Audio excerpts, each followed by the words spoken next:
Bismillahirrahmanirrahim. Assalamualaikum warahmatullahi wabarakatuh. Kembali bertemu dengan saya. Kali ini kita akan coba membahas satu sistem e-audit, ya, bagian dari materi audit sistem informasi pertemuan 12. Bagaimana audit kinerja berbasis elektronik menggunakan sistem e-audit. Nah, di sini kebijakan audit, dasar hukumnya Undang-Undang Nomor 11 Tahun 2008 tentang UU ITE di sini. Ya. Dan yang kedua, Instruksi Presiden Nomor 3 Tahun 2003 tentang kebijakan dan strategi nasional pengembangan suatu sistem e-government. Nah, kebetulan di sini dicontohkan satu sistem e-government. Ya. E-government merupakan suatu upaya untuk memanfaatkan teknologi informasi dan komunikasi yang dimaksudkan untuk meningkatkan 4 aspek. Ada efisiensi, efektivitas, transparansi, dan akuntabilitas. Seperti kita tahu, pemerintah sedang menggencarkan anti KKN, ya, korupsi, kolusi, nepotisme. Nah, di sini dibutuhkan suatu sistem yang transparan, ya, efektif, efisien, paperless, mengurangi kertas kerja untuk membantu kinerja pemerintah. Nah, di sini disebut dengan satu sistem e-government, ya, yaitu sistem pemerintahan yang diterapkan baik itu di pemerintah pusat maupun di pemerintah daerah. Visi misi di sini ada 2 butir misi: melakukan penguatan sistem pengawasan e-audit yang efektif dan terintegrasi. Yang kedua, administrasi pengawasan yang cepat dan akurat berbasis teknologi informasi. Nah, di sini misinya itu melakukan kontrol atau audit, ya, secara elektronik yang efektif dan integrasi. Dan yang kedua, pengawasan yang cepat, tepat, dan akurat berbasis teknologi informasi. Kelemahan audit kinerja manual. Nah, ini kalau auditnya manual tidak menggunakan sistem. Nah, di sini ada 4.000 satuan kerja atau divisi, ya, dengan jumlah auditor hanya sekian. Nah, ini kepuntal, ya, sehingga belum terjangkau secara maksimal seluruh objek audit. Ya, kalau manual satu persatu satuan kerjanya atau divisinya sekian, 4.000 auditornya cuma sekian. Ya, masih kurang ini. Penetapan bobot nilai kegiatan yang ditinjau dari 4 perspektif ketika FGD berbeda bagi setiap auditor sehingga masih cenderung subjektif. Jadi di sini FGD itu forum group discussion. Jadi ketika wawancara antara auditor dengan yang diaudit itu cenderung subjektif karena pendapat masing-masing auditor berbeda-beda. Kalau tidak menggunakan sistem, jadi tidak ada panduannya. Hasil audit kinerja tidak dapat diketahui secara cepat, ya, karena harus merekap satu persatu, menulis satu persatu, ngecek satu persatu. Beda kalau menggunakan sistem, tinggal input, submit, langsung bisa diakses secara cepat. Apa itu e-audit? E-audit adalah pengumpulan serta pengevaluasian bukti-bukti atas informasi untuk menentukan serta melaporkan tingkatan kesesuaian informasi tersebut dengan kriteria-kriteria yang telah ditetapkan. Jadi di sini intinya evaluasi, kontrol terhadap bukti-bukti dengan kriteria-kriteria yang telah ditetapkan pada suatu perusahaan atau pemerintahan, ya, menggunakan sistem. Proses pengumpulan bukti dokumen serta evaluasi buktinya dilakukan dengan bantuan komputer atau sistem di sini. Bukti yang dikumpulkan untuk dievaluasi juga tidak lagi berupa hard, melainkan berbentuk file. Ya, jadi kita bermainnya kalau menggunakan e-audit ini dokumennya sudah file semua, jadi tidak numpuk kertas kerja, ya, paperless. Kerangka pembangunan e-audit. Nah, di sini makanan Anda ini mengembangkan sistem. Yang pertama ini studi kelayakan, analisa sistem ini, bagaimana kebutuhan sistem. Yang kedua adalah perencanaan pembangunan sistem informasi e-audit, ya. Yang ketiga adalah penyusunan regulasi dan pembangunan infrastruktur. Nah, ini adalah desain, merencanakan desain infrastruktur dan desain sistem yang digunakan. Yang keempat, sosialisasi. Nah, ini sosialisasi ini untuk para auditor. Jadi di sini studi kelayakan, perencanaan dan pembangunan sistem, terus penyusunan regulasi sesuai dengan SOP pemerintahan atau perusahaan, lalu disosialisasikan kepada para pengguna sistem. Solusi penerapan eMPA dalam pelaksanaan audit. Nah, ini subsistem dari e-audit ya. Di sini ada penanggung jawab yaitu sekjen, lalu ada penganggaran honor ya, ini mengusulkan penganggaran honor pada SPM di kementerian ya. Terus tugas dan fungsi mengusulkan operator eMPA, di sini operator. Yang keempat, infrastruktur jaringan dan hardware. Nah, ini penambahan bandwidth pada setiap satuan kerja ya atau divisi di sini, dan penambahan menu dalam MPA, penambahan menu upload dokumen di sini. Beberapa solusi penerapan sistem e-audit ya, dari tanggung jawab, honorarium, tupoksi, infrastruktur sampai ke penambahan menu pada softwarenya. Tujuan implementasi e-audit yang pertama dapat memperoleh informasi kinerja ya. Jadi dari sistem e-audit ini bisa didapatkan informasi kinerja divisi masing-masing atau satuan kerja masing-masing. Meminimalisir efisiensi anggaran audit. Nah, otomatis kalau menggunakan sistem ini sudah tidak menghabiskan banyak anggaran ya, karena untuk riwa-riwi dipotong, anggarannya tidak butuh, lalu tidak butuh banyak orang, cukup by sistem, diperkuat aja jaringannya, diperkuat aja servernya, diperkuat aja software dan hardware-nya. Ya. Akurasi data dan objektivitas hasil audit kinerja lebih terjamin. Nah, di sini lebih akurat, lebih tepat, lebih cepat ya. Dan penambahan jangkauan audit. Nah, karena online di sini jadi jangkauan auditnya bisa luas ya, tidak hanya di satu cabang aja. Tidak hanya di satu kota aja, tapi bisa semua kota di seluruh Indonesia.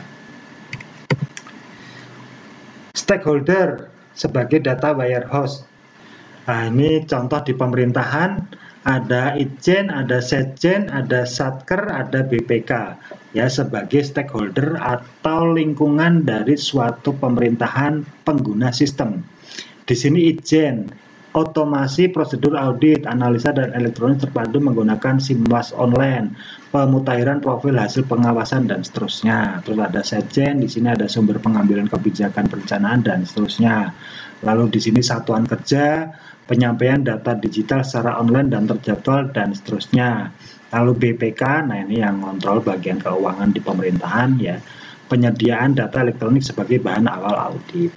Oke, next. Alur e-audit. Nah, ini SIMWAS, sistem pengawasan. Di sini ada SIMWAS-nya atau database-nya. Di sini satuan kerjanya. Satuan kerja ini mengupload dokumen ke sini.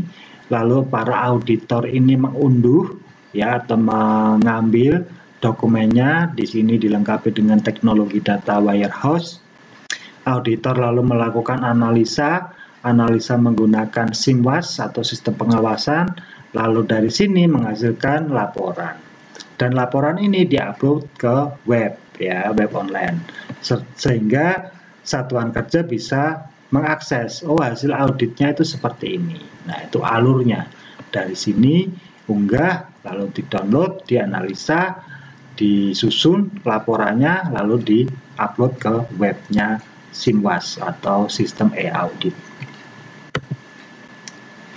Bagian relationship e-audit. Nah, di sini ada sistem e-audit itu sendiri ya. Sistem e-audit. Nah, di sini ada e-audit kinerja, di sini ada Aperdin sebagai entitas, lalu di sini ada tim admin atau yang menghandle sistem. Nah, di sini ada subsistemnya menggunakan data warehouse. Nah, di sini kinerja e-audit masuk ke server. Server sini untuk upload dokumen dan aplikasinya. Ya, jadi di sini relasi kinerja sistem e-audit dan bagian-bagiannya dari database-nya, lalu dari servernya, dari aplikasinya dikendalikan oleh admin, digunakan untuk mengupload dokumen, dan sini sistem desktop aplikasinya. Ya. Masih di bagian relationship data source, ya ini sumber data, e-audit atau SIMWAS, Sistem Informasi Pengawasan. Ada BKD elektronik, ada SAS, aplikasi SPM, ada EMIS, ada EMPA, ada SAIBA, ada SPSE. Nah ini masing-masing bisa Anda browsing nanti apa itu BKD elektronik, apa itu SAS aplikasi SPM, apa itu EMIS, apa itu EMPA, apa itu SAIBA, dan seterusnya. Bagian dari e-audit, ya. Dokumen audit kinerja berbasis elektronik. Nah, di sini ada dokumen-dokumen yang digunakan berbasis kinerja. Ya, di sini ada fisik pengadaan. Nah, ini kalau pengadaan, nama kegiatan di sini pembelian langsung di bawah 10 juta. Dokumen yang diupload itu ini kalau di pemerintahan ini ya. Lalu keterangannya juga sesuai dengan undang-undang sekian. Jadi setiap aktivitas itu ada pedomannya. Lalu kegiatan kedua ada pembelian di antara 10 sampai 50 juta. Nah, itu dokumen yang diupload itu apa aja. Ya, di sini sesuai dengan undang-undang nomor sekian tahun sekian. Pengadaan langsung ya di sini 50 sampai dengan 200 juta. Dokumen yang diupload ini aja ya. Pelelangan sederhana dan umum untuk barang di atas 200 juta. Nah, ini proyek yang sudah besar di pemerintahan harus dilelang secara umum karena proyeknya di atas 200 juta. Nah, di sini dokumen yang diupload ini semua ya. Bagaimana pemerintah mengurangi korupsi, yaitu dengan sistem lelang secara terbuka di sini. Monef, nah ini Monef, monitoring evaluasi, dokumen yang diupload ini. Lalu di sini ada workshop, sosialisasi orientasi pembinaan, ya, laporan atau dokumen atau TOR atau sejenisnya, ya, dijelaskan di sini. Semua ini adalah contoh audit kinerja berbasis. Contoh dokumen audit kinerja berbasis elektronik. Jadi dokumen-dokumen yang harus diupload di sini dijelaskan ya, di sistem e-government pemerintahan. Nah, ini selanjutnya ada pemberian bantuan fisik dan barang. Lalu ada dana BOS atau bantuan operasional sekolah ya. Di sini ada dokumennya, Jadi pemerintah kalau mau mengaudit tinggal ngecek ini, di-download satu persatu. Oh, ini proposalnya seperti ini, rekomendasikan will seperti ini, proposal seperti ini, dan seterusnya. Nah, ini masih next aja. Nah, SIMWAS atau Sistem Informasi Pengawasan. Di sini dicontohkan miliknya Kemenak ya. Webnya ini simwas.kemenak.go.id/e-audit. Ya, di sini adalah aplikasi online pengolah data penugasan oleh ketua tim ya atau oleh admin di sini. Untuk yang aplikasi online, untuk yang aplikasi desktop, pengolahan data audit diketuai oleh tim dan pengolah data audit oleh anggota tim. Ya, hampir sama, cuman yang di sini online dan yang di sini desktop. Tampilannya seperti ini. Ini user, ini password, ini loginnya untuk e-audit pada Kemenak. Ya. Next. Nah, ini audit tim melakukan upload. Nah, ini untuk upload dokumen, ya, dokumen-dokumen apa saja seperti tadi yang kita bahas. Dan auditor mengunduh dokumen untuk dicek, ya, sebagai bahan desk audit. Jadi yang auditi ini mengupload, sedangkan auditi itu user yang diaudit. Kalau auditor itu user yang mengaudit. Ya. Selanjutnya, audit tim melakukan pengecekan saldo temuan dan dokumen tindak lanjut. Nah, ini kalau ada temuan dicek ya, temuannya apa aja. Sedangkan auditor di sini melakukan verifikasi tindak lanjut hasil pengawasan oleh auditi. Jadi setelah ini direvisi, temuannya apa saja, auditor ngecek lagi sudah dibetulkan atau belum. Digitalisasi dokumen, nah karena menggunakan electronic audit atau e-audit, semua dokumen harus didigitalkan atau dirubah ke dalam bentuk PDF. PDF bisa, image bisa, ya. Sekarang kan gampang, scanning dokumen tinggal menggunakan software cam scanner. Kalau di Android ya kita tinggal nge-scan aja dari HP, tidak menggunakan alat scanner khusus sudah bisa. Pengertian, nah ini dari gambar aja, dari data mentah lalu di-scan sehingga menghasilkan data digital. Di sini disimbolkan ada PDF, ada file musik, ada gambar, ada video dan seterusnya. Seperti saya ini ngajar sudah menggunakan digital ya, video jarak jauh karena mahasiswa tidak boleh kuliah di kampus, sehingga saya menyiapkan video setiap hari agar bisa diakses mahasiswa. Nah, itu perubahan dari data mentah ke data digital. Dokumen, nah ini macam-macamnya, book, film ada, audio ada, lalu dokumen Excel, PPT, JPG ke PDF semua ya. Nah, ini prosesnya digitalisasi dari dokumen, di-scan, masuk ke folder, digital, masuk ke CD, lalu dokumen bisa dilihat kapan saja melalui laptop. Saya kira ini bagi Anda sudah bukan hal yang aneh. Ini udah jadi makanan atau tugas sehari-hari ya. Nah, ini masih sama jenis-jenis dokumennya, ada Word, ada Excel, ada PDF.